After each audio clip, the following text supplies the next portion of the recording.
8 mars, Nombre, chapitre 33-34.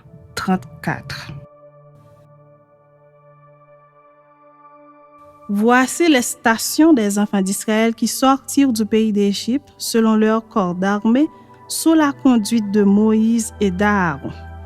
Moïse écrivit leur marche de station en station, d'après l'ordre de l'Éternel. Et voici leurs stations selon leur marche. Ils partirent de Ramsès le premier mois, le 15e jour du premier mois. Le lendemain de la Pâque, les enfants d'Israël sortirent la main levée à la vue de tous les Égyptiens. Et les Égyptiens enterraient ceux que l'Éternel avait frappés parmi eux. Tous les premiers-nés, l'Éternel exerçait aussi des jugements contre leurs dieux. Les enfants d'Israël partirent de Ramsès et campèrent à Sukkot.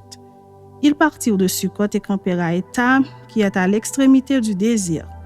Ils partirent d'Étam, se détournèrent vers Pi-Hahiroth, vis-à-vis de Baal-Séphon, et campèrent devant Migdol.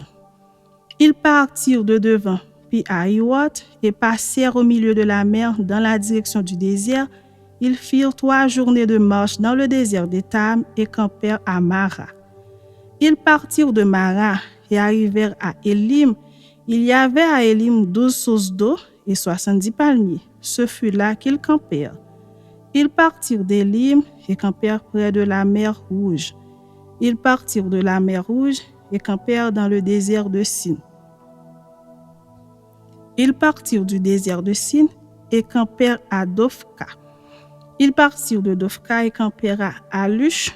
Ils partirent d'Alush et campèrent à Rephidim, où le peuple ne trouva point d'eau à boire. Ils partirent de Rephidim et campèrent dans le désert de Sinaï. Ils partirent du désert du Sinaï et campèrent à Kibroth Hatava. Ils partirent de Kibroth Hatava et campèrent à Asséroth. Ils partirent de Asséroth et campèrent à Ritma. Ils partirent de Ritma et campèrent à Rimon-Péretz. Ils partirent de Rimon-Péretz et campèrent à Libna. Ils partirent de Libna et campèrent à Rissa. Ils partirent de Rissa et campèrent à Kéélata. Ils partirent de Kéélata et campèrent à la montagne de Shapher. Ils partirent de la montagne de Shapher et campèrent à Arada. Ils partirent de Arada et campèrent à Makhéloth. Ils partirent de Makhéloth et campèrent à Tahat. Ils partirent de Tahat et campèrent à Tarak. Ils partirent de Tarak et campèrent à Mitka. Ils partirent de Mitka et campèrent à Hashmona. Ils partirent de Hashmona et campèrent à Moséroth. Ils partirent de Moséroth et campèrent à Béné-Jaakan. Ils partirent de Béné-Jaakan et campèrent à Orgidgad. Ils partirent de Orgidgad et campèrent à Jotbata. Ils partirent de Jotbata et campèrent à Abrona. Ils partirent d'Abrona et campèrent à Etjon-Géber. Ils partirent d'Etjon-Géber et campèrent dans le désert de Sin, c'est Kadès. Ils partirent de Kadès et campèrent à la montagne de Hor, à l'extrémité du pays d'Édom.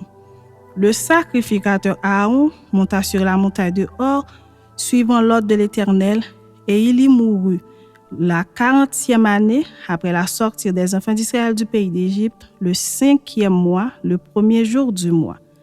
Aaron était âgé de 123 ans lorsqu'il mourut sur la montagne de Hor. Le roi d'Arad, cananéen qui habitait le midi du pays de Canaan, apprit l'arrivée des enfants d'Israël. Ils partirent de la montagne de Hor et campèrent à Salmona. Ils partirent de Salmona et campèrent à Punon. Ils partirent de Punon et campèrent à Oboth. Ils partirent d'Oboth et campèrent à Ijé-Abarim sur la frontière de Moab. Ils partirent d'Ijé-Abarim et campèrent à Dibon-Gad.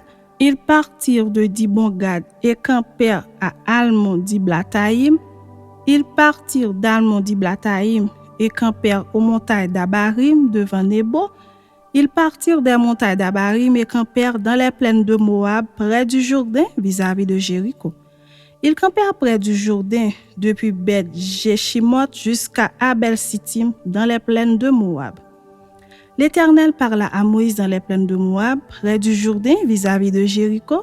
Il dit, « Parle aux enfants d'Israël et dis-leur, lorsque vous aurez passé le Jourdain et que vous serez entrés dans le pays de Canaan, vous chasserez devant vous tous les habitants du pays, vous détruirez toutes leurs idoles de pierre, vous détruirez toutes leurs images de fonte et vous détruirez tous leurs hauts lieux. Vous prendrez possession du pays et vous vous y établirez, car je vous ai donné le pays pour qu'il soit votre propriété. Vous partagerez le pays par le sort selon vos familles. À ceux qui sont en plus grand nombre, vous donnerez une portion plus grande, et à ceux qui sont en plus petit nombre, vous donnerez une portion plus petite. Chacun possédera ce qui lui sera échu par le sort. Vous le recevrez en propriété selon les tribus de vos pères. Mais si vous ne chassez pas devant vous les habitants du pays, ceux d'entre eux que vous laisserez seront comme des épines dans vos yeux et des aiguillons dans vos côtés. Ils seront vos ennemis dans le pays où vous allez vous établir. Et il arrivera que je vous traiterai comme j'avais résolu de les traiter. »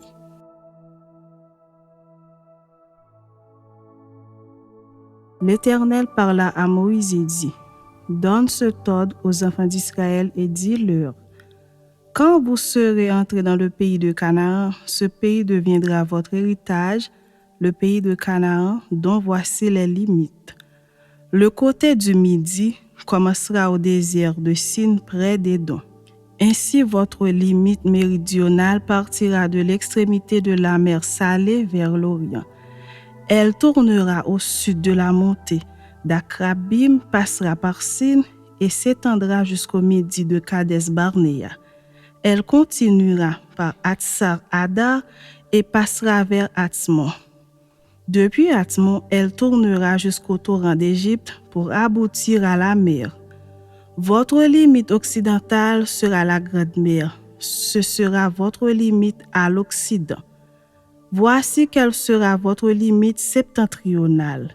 À partir de la Grande Mer, vous la tracerez jusqu'à la montagne de Hor.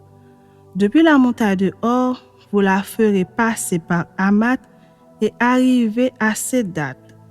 Elle continuera par Ziphron pour aboutir à Hatsar Enan. Ce sera votre limite au septentrion. Vous tracerez votre limite orientale de Hatsar Enan à Shepham. Elle descendra de Shepham vers Ribla à l'orient d'Aïn. Elle descendra et s'étendra le long de la mer de Kinneret à l'orient. Elle descendra encore vers le Jourdain pour aboutir à la mer Salée. Tel sera votre pays avec ses limites tout autour. Moïse transmit cet ordre aux enfants d'Israël et dit, « C'est là le pays que vous partagerez par le sort et que l'Éternel a résolu de donner aux 9 tribus et à la demi-tribu. Car la tribu des fils de Ruben et la tribu des fils de Gad ont pris leur héritage, selon les maisons de leurs pères. La demi-tribu de Manassé a aussi pris son héritage. Ces 2 tribus et la demi-tribu ont pris leur héritage en deçà du Jourdain, vis-à-vis de Jéricho, du côté de l'Orient. » L'Éternel parla à Moïse et dit, « Voici les noms des hommes qui partageront entre vous le pays. Le sacrificateur Éléazar et Josué, fils de Nun.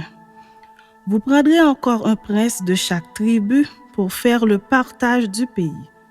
Voici les noms de ces hommes pour la tribu de Juda.